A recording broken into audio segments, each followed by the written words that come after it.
معزز خواتین و حضرات، السلام علیکم۔ پروگرام ہے نور حیات اور میں ہوں آپ کا میزبان ڈاکٹر آصف جان۔ ضرور ہے کہ وہ بڑھے اور میں گھٹوں۔ دوستو، آپ کو یاد ہوگا کہ گزشتہ 2 پروگراموں میں ہم نے اس آیت کے ارد گرد پائے جانے والی آیات کا اور خصوصاً اس آیت کا تفسیری مطالعہ کیا تھا۔ یہ الفاظ یوحنا اصطباغی کے منہ سے ادا ہوئے اور انہوں نے فرمایا کہ یہ ضرور ہے کہ وہ بڑھے اور میں گھٹوں۔ یقیناً انہوں نے یہ بات خداوند یسوع مسیح کے لیے کہی تھی۔ وہ خود پرانے عہد کے نمائندہ تھے اور اب خداوند یسوع مسیح کے وسیلے سے ایک نیا عہد وجود میں آنے کو جا رہا تھا، اور یوں یوحنا اصطباغی، یوحنا بپتسمہ دینے والے کی ذات 2 عہود کے سنگم پر کھڑی تھی۔ یوحنا نے ہمیں وہ وجوہات بھی بتائیں جن کی بنا پر انہوں نے یہ کہا تھا کہ ضرور ہے کہ وہ بڑھے اور میں گھٹوں۔ اور میں نے آپ سے کہا تھا کہ یہ آیت ہر مسیحی کا اور خصوصی طور پر ہر مسیحی خادم کی زندگی کا موٹو ہونا چاہیے۔ ضرور ہے کہ وہ بڑھے اور میں گھٹوں۔ ایک قضیہ کھڑا ہو گیا تھا، ایک مسئلہ کھڑا ہو گیا تھا۔ خداوند یسوع مسیح بھی اسی علاقے میں دریائے اردن کے کنارے اپنی خدمت کا آغاز کر چکے ہیں۔ ان کے شاگرد لوگوں کو بپتسمہ دیتے ہیں اور وہ توبہ کی منادی کرتے ہیں۔ کچھ ہی فاصلے پر یوحنا اصطباغی اور ان کے شاگرد بھی یہی خدمت سر انجام دے رہے ہیں، اور جیسا کہ ہوتا ہے بیچ میں حسد آ گیا، کینہ آ گیا، بغض آ گیا، اور یوحنا کے شاگردوں نے جا کر ان سے یہ شکایت کی کہ یسوع اور ان کی خدمت ہم سے بڑھ گئی ہے، زیادہ لوگ وہاں بپتسمہ لینے جا رہے ہیں۔ یاد رکھیے گا، یسوع نے یوحنا اصطباغی کے بارے میں کہا تھا کہ جتنے عورتوں سے پیدا ہوئے ہیں ان میں یوحنا سب سے عظیم ہیں، سب سے بڑے ہیں۔ اور ابھی خود ہم نے یوحنا کے منہ سے سنا، انہوں نے کہا ضرور ہے کہ وہ بڑھے اور میں گھٹوں۔ دونوں خدا کے بھیجے ہوئے ہیں، دونوں کو خدمتیں خدا کی طرف سے عطا کی گئی ہیں، دونوں اپنا اپنا مقام اور اپنی اپنی خدمت کو پہچانتے ہیں، لیکن ایک قدر مشترک ہمیں دونوں میں نظر آتی ہے۔ خدا کے خادم ہوتے ہوئے دونوں میں اتم درجے کی حلیمی ہمیں نظر آتی ہے، اور آپ کو اس بات کا اندازہ آج کے حوالے سے ہو جائے گا۔ پچھلے پروگرام میں ہم نے 3 باب کو ختم کیا تھا، اور آج ہم 4 باب کی جانب چل رہے ہیں، اور آج آپ تلاوت سنیں گے مقدس یوحنا کے انجیلی بیان کے 4 باب کی پہلی 42 آیات کی۔ حوالہ کچھ لمبا ہے، لیکن ایک نہایت ہی خوبصورت کہانی بیان کی گئی ہے۔ آئیے ہم انجیل جلیل کی تلاوت کو سننے کی سعادت حاصل کریں۔ پھر جب خداوند کو معلوم ہوا کہ فریسیوں نے سنا ہے کہ یسوع یوحنا سے زیادہ شاگرد کرتا اور بپتسمہ دیتا ہے، گو یسوع آپ نہیں بلکہ اس کے شاگرد بپتسمہ دیتے تھے، تو وہ یہودیہ کو چھوڑ کر پھر گلیل کو چلا گیا، اور اس کو سامریا سے ہو کر جانا ضرور تھا۔ پس وہ سامریا کے ایک شہر تک آیا جو سوخار کہلاتا ہے۔ وہ اس قطع کے نزدیک ہے جو یعقوب نے اپنے بیٹے یوسف کو دیا تھا، اور یعقوب کا کنواں وہیں تھا۔ چنانچہ یسوع سفر سے تھکا ماندہ ہو کر اس کنویں پر یوں ہی بیٹھ گیا۔ یہ 6 گھنٹے کے قریب تھا۔ سامریا کی ایک عورت پانی بھرنے آئی۔ یسوع نے اس سے کہا، مجھے پانی پلا، کیونکہ اس کے شاگرد شہر میں کھانا مول لینے کو گئے تھے۔ اس سامری عورت نے اس سے کہا کہ تو یہودی ہو کر مجھ سامری عورت سے پانی کیوں مانگتا ہے؟ کیونکہ یہودی سامریوں سے کسی طرح کا برتاؤ نہیں رکھتے۔ یسوع نے جواب میں اس سے کہا، اگر تو خدا کی بخشش کو جانتی اور یہ بھی جانتی کہ وہ کون ہے جو تجھ سے کہتا ہے مجھے پانی پلا، تو تو اس سے مانگتی اور وہ تجھے زندگی کا پانی دیتا۔ عورت نے اس سے کہا، اے خداوند، تیرے پاس پانی بھرنے کو تو کچھ ہے نہیں، اور کنواں گہرا ہے، پھر وہ زندگی کا پانی تیرے پاس کہاں سے آیا؟ کیا تو ہمارے باپ یعقوب سے بڑا ہے جس نے ہم کو یہ کنواں دیا اور خود اس نے اور اس کے بیٹوں نے اور اس کے مویشی نے اس میں سے پیا؟ یسوع نے جواب میں اس سے کہا، جو کوئی اس پانی میں سے پیتا ہے وہ پھر پیاسا ہوگا، مگر جو کوئی اس پانی میں سے پیے گا جو میں اسے دوں گا وہ ابد تک پیاسا نہ ہوگا، بلکہ جو پانی میں اسے دوں گا وہ اس میں ایک چشمہ بن جائے گا جو ہمیشہ کی زندگی کے لیے جاری رہے گا۔ عورت نے اس سے کہا، اے خداوند، وہ پانی مجھ کو دے تاکہ میں نہ پیاسی ہوں نہ پانی بھرنے کو یہاں تک آؤں۔ یسوع نے اس سے کہا، جا اپنے شوہر کو یہاں بلا لا۔ عورت نے جواب میں اس سے کہا کہ میں بے شوہر ہوں۔ یسوع نے اس سے کہا، تو نے خوب کہا کہ میں بے شوہر ہوں، کیونکہ تو 5 شوہر کر چکی ہے اور جس کے پاس تو اب ہے وہ تیرا شوہر نہیں، یہ تو نے سچ کہا۔ عورت نے اس سے کہا، اے خداوند، مجھے معلوم ہوتا ہے کہ تو نبی ہے۔ ہمارے باپ دادا نے اس پہاڑ پر پرستش کی اور تم کہتے ہو کہ وہ جگہ جہاں پرستش کرنا چاہیے یروشلم میں ہے۔ یسوع نے اس سے کہا، اے عورت، میری بات کا یقین کر کہ وہ وقت آتا ہے کہ تم نہ تو اس پہاڑ پر باپ کی پرستش کرو گے اور نہ یروشلم میں۔ تم جسے نہیں جانتے اس کی پرستش کرتے ہو، ہم جسے جانتے ہیں اس کی پرستش کرتے ہیں، کیونکہ نجات یہودیوں میں سے ہے۔ مگر وہ وقت آتا ہے، بلکہ اب ہی ہے، کہ سچے پرستار باپ کی پرستش روح اور سچائی سے کریں گے، کیونکہ باپ اپنے لیے ایسے ہی پرستار ڈھونڈتا ہے۔ خدا روح ہے اور ضرور ہے کہ اس کے پرستار روح اور سچائی سے پرستش کریں۔ عورت نے اس سے کہا، میں جانتی ہوں کہ مسیح جو کرسطس کہلاتا ہے آنے والا ہے، جب وہ آئے گا تو ہمیں سب باتیں بتا دے گا۔ یسوع نے اس سے کہا، میں جو تجھ سے بول رہا ہوں وہی ہوں۔ اتنے میں اس کے شاگرد آ گئے اور تعجب کرنے لگے کہ وہ عورت سے باتیں کر رہا ہے، تو بھی کسی نے نہ کہا کہ تو کیا چاہتا ہے یا اس سے کس لیے باتیں کرتا ہے۔ بس عورت اپنا گھڑا چھوڑ کر شہر میں چلی گئی اور لوگوں سے کہنے لگی، آؤ ایک آدمی کو دیکھو جس نے میرے سب کام مجھے بتا دیے، کیا ممکن ہے کہ مسیح یہی ہے؟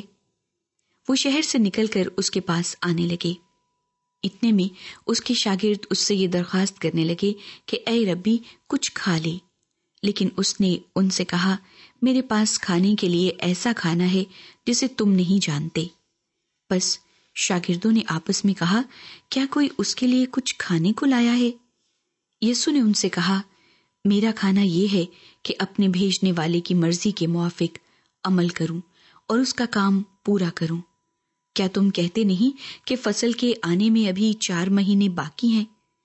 دیکھو، میں تم سے کہتا ہوں، اپنی آنکھیں اٹھا کر کھیتوں پر نظر کرو کہ فصل پک گئی ہے اور کاٹنے والا مزدوری پاتا اور ہمیشہ کی زندگی کے لیے پھل جمع کرتا ہے، تاکہ بونے والا اور کاٹنے والا دونوں مل کر خوشی کریں۔ کیونکہ اس پر یہ مثل ٹھیک آتی ہے کہ بونے والا اور ہے، کاٹنے والا اور۔ میں نے تمہیں وہ کھیت کاٹنے کے لیے بھیجا جس پر تم نے محنت نہیں کی، اوروں نے محنت کی اور تم ان کی محنت کے پھل میں شریک ہوئے۔ اور اس شہر کے بہت سے سامری اس عورت کے کہنے سے، جس نے گواہی دی کہ اس نے میرے سب کام مجھے بتا دیے، اس پر ایمان لائے۔ بس جب وہ سامری اس کے پاس آئے تو اس سے درخواست کرنے لگے کہ ہمارے پاس رہ۔ چنانچہ وہ 2 روز وہاں رہا اور اس کے کلام کے سبب سے اور بھی بتیرے ایمان لائے۔ اور اس عورت سے کہا، اب ہم تیرے کہنے ہی سے ایمان نہیں لاتے، کیونکہ ہم نے خود سن لیا اور جانتے ہیں کہ یہ فی الحقیقت دنیا کا منجی ہے۔ یہ ہمارے خداوند یسوع مسیح کی انجیل ہے۔ اس کا پڑھا، سنا، قبول کیا جانا ہم سب کے لیے باعث برکت ہو، آمین۔ دوستو، اگر آپ نے پہلی 3 آیات پر غور کیا ہو تو آپ کو نظر آئے گا کہ کیسے وہ ایک مسئلہ جو کھڑا ہو گیا تھا اس کا حل کیسے نکالا گیا۔ انجیل شریف میں لکھا ہے، پھر جب خداوند کو معلوم ہوا کہ فریسیوں نے سنا ہے کہ یسوع یوحنا سے زیادہ شاگرد کرتا اور بپتسمہ دیتا ہے۔ گو یسوع آپ نہیں بلکہ اس کے شاگرد بپتسمہ دیتے تھے، تو وہ یہودیہ کو چھوڑ کر گلیل کو چلا گیا۔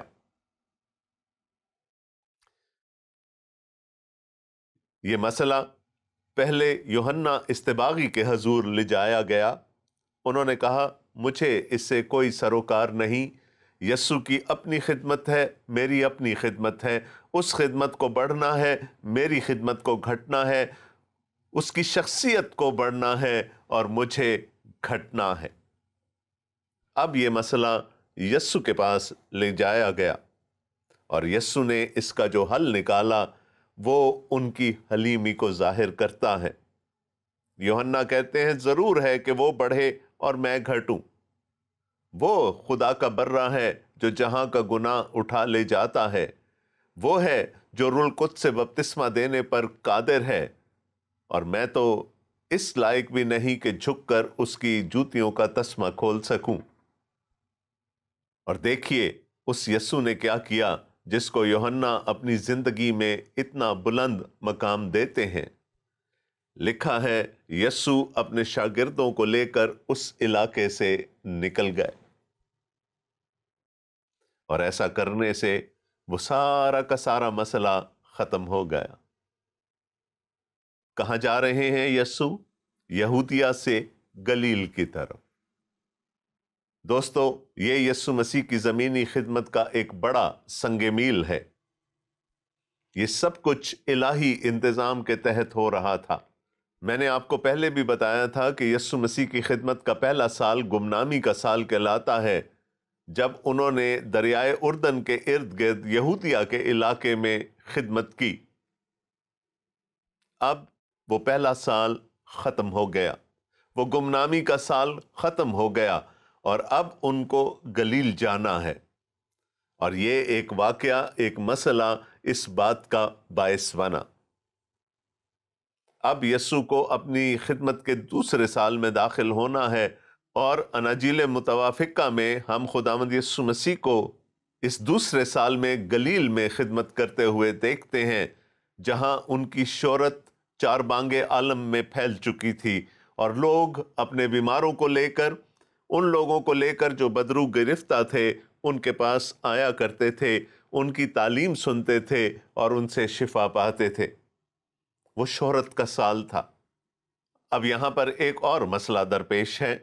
یسوع کو یہودیہ سے گلیل جانا ہے، اور بیچ میں سامریہ کا علاقہ پڑتا ہے۔ پہلی صدی عیسوی کا ایک عام یہودی سامریہ کے علاقے سے نہیں گزرا کرتا تھا۔ یوحنا رسول ہمیں بتاتے ہیں کہ یہودی اور سامری آپس میں کسی قسم کا برتاؤ نہیں رکھتے تھے، بلکہ میں اس حد تک کہوں گا کہ ان دونوں میں آپس میں عداوت تھی۔ میں نے نفرت کا لفظ استعمال نہیں کیا، میں نے دشمنی کا لفظ استعمال کیا ہے۔ اگر کسی یہودی کو یہودیہ سے گلیل جانا ہوتا تھا تو وہ لمبا راستہ اختیار کر کے یہ سفر طے کیا کرتا تھا، اور چھوٹے روٹ سے وہ گلیل نہیں جاتا تھا، کیونکہ بیچ میں سامریہ کا علاقہ آتا تھا۔ سامریوں کو یہودی غیر قوموں میں شمار کرتے تھے، اور وہ ان سے کسی قسم کا برتاؤ رکھنا نہیں چاہتے تھے۔ اب اگر آپ کو یہودیہ سے سامریہ جانا ہے تو عقل کا تقاضا تو یہی ہے کہ سب سے چھوٹا روٹ، سب سے چھوٹا راستہ اختیار کیا جائے جو سامریہ میں سے ہو کر گزرتا تھا۔ لیکن اس زمانے کے یہودی کیا کرتے تھے؟ وہ دریائے اردن کو پار کر کے مشرق کی سمت، اس کے مشرقی کنارے پر چلتے چلتے چلتے چلتے اوپر گلیل تک آتے تھے، اور گلیل کی جھیل سے کچھ نیچے وہ دوبارہ دریائے اردن کو پار کر کے گلیل کے علاقے میں آ جایا کرتے تھے۔ اور دوسرا راستہ یہ تھا کہ وہ مغرب کی سمت میں سفر کر کے بحیرہ روم کے کنارے تک آئیں، اور ساحل پر سفر کرتے کرتے یافا اور اشدود میں سے گزر کر کوہ کرمل تک پہنچیں، اور کوہ کرمل سے پھر وہ مڑ کر گلیل میں داخل ہوں۔ عقل کہتی ہے سیدھے چلے جاؤ، لیکن جذبات کہتے ہیں کہ نہیں، کچھ نہیں بگڑتا اگر ہم تھوڑا سا لمبا راستہ اختیار کر کے سامریوں کے علاقے میں سے نہ گزریں۔ اب یسوع مسیح کے لیے بھی یہی مسئلہ تھا۔ وہ چاہتے تو مشرق کی طرف سفر کر کے دریائے اردن کے کنارے چلتے چلتے گلیل تک جا سکتے تھے، یا پھر وہ مغرب کی جانب سفر کر کے بحیرہ روم کے کنارے گلیل تک جا سکتے تھے، لیکن آپ نے سامریہ میں سے ہو کر جانے کو ترجیح دی۔ یہاں لکھا ہے اور اس کو سامریہ سے ہو کر جانا ضرور تھا۔ کیوں ضرور تھا؟ آپ نے حوالہ سنا، وہاں پر ہمیں ایک سامری عورت نظر آئی اور پھر اس کے ساتھ اس کے گاؤں کے سب لوگ نظر آئے۔ یسوع مسیح کو معلوم تھا کہ انہوں نے ایک سامری عورت سے اور پھر اس کے پورے گاؤں کے باسیوں سے ملنا ہے۔ اگر وہ سامریہ میں سے ہو کر نہ جاتے تو یہ ملاقات نہ ہو پاتی اور ایک گاؤں بچنے سے رہ جاتا۔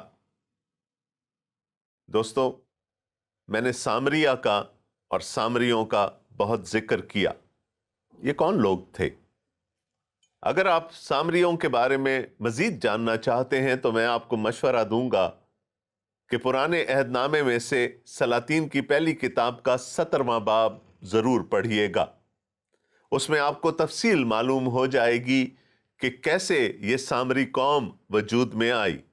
سامریہ کا علاقہ اس سے پہلے موجود تھا، لیکن سامری قوم تاریخ میں ایک واقعے کے بعد منظر عام پر آئی۔ میں آپ کو مختصراً بتا دیتا ہوں۔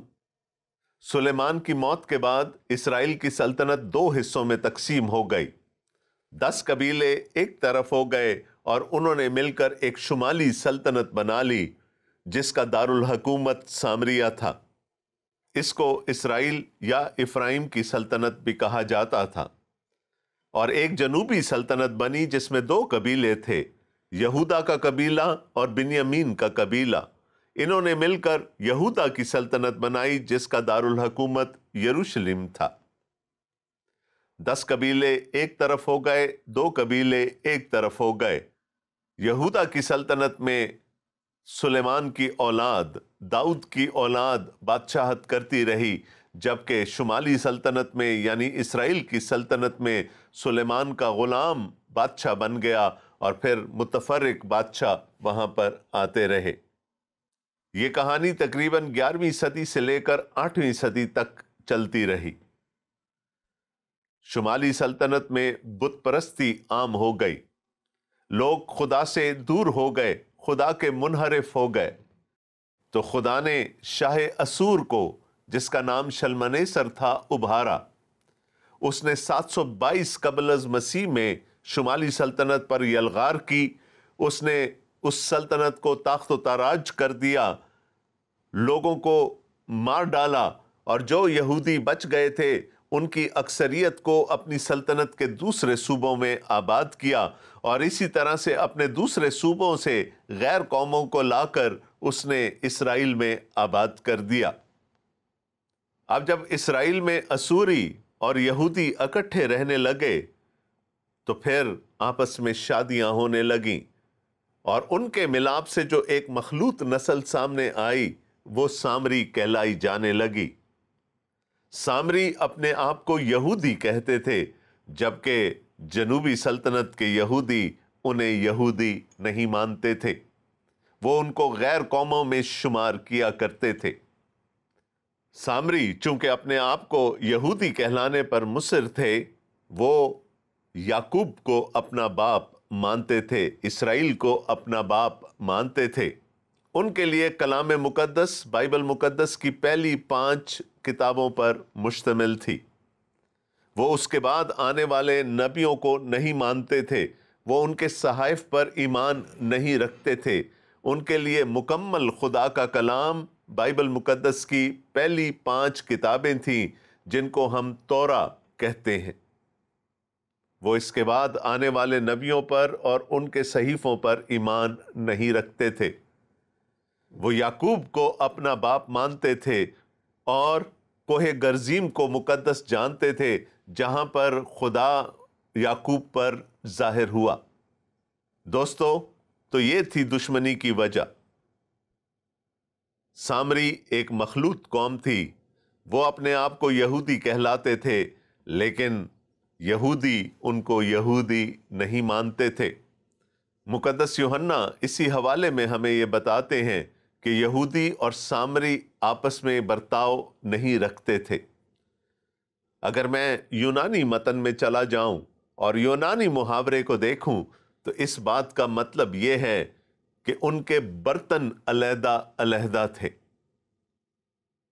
آپ جانتے ہیں گھروں میں جب پھوٹ پڑتی ہے، بچے ماں باپ سے علیحدہ ہوتے ہیں تو سب سے پہلے کچن علیحدہ ہو جاتا ہے، کھانا پینا علیحدہ ہو جاتا ہے، برتن علیحدہ ہو جاتے ہیں۔ ہم جن سے نفرت کرتے ہیں، جن کو اپنے برابر نہیں سمجھتے، اپنے گھروں میں بھی ان کے لیے علیحدہ برتن رکھتے ہیں۔ اور برتن علیحدہ ہو جانے کا مطلب کیا ہے؟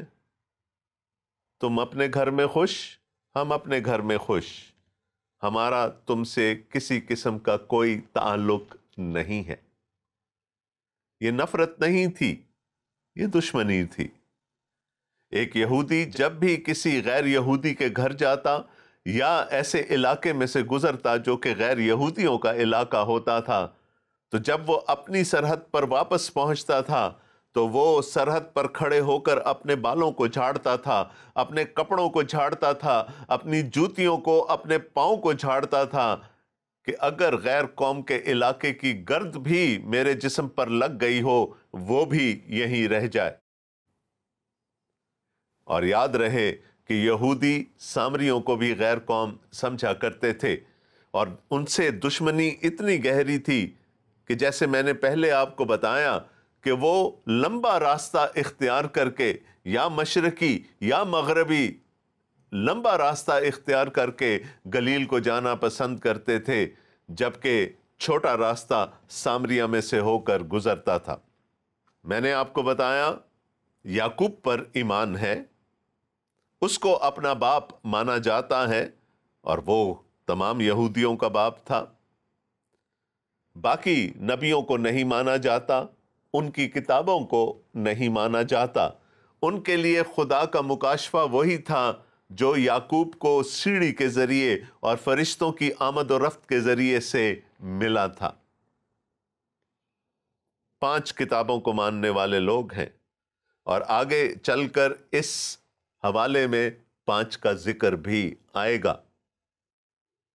اسوریوں کے بادشاہ شلمنیسر نے 5 مختلف اقوام کو لا کر سامریہ کے علاقے میں بسایا تھا، اور اس کا ذکر آپ کو سلاطین کی پہلی کتاب کے 17ویں باب میں ملے گا۔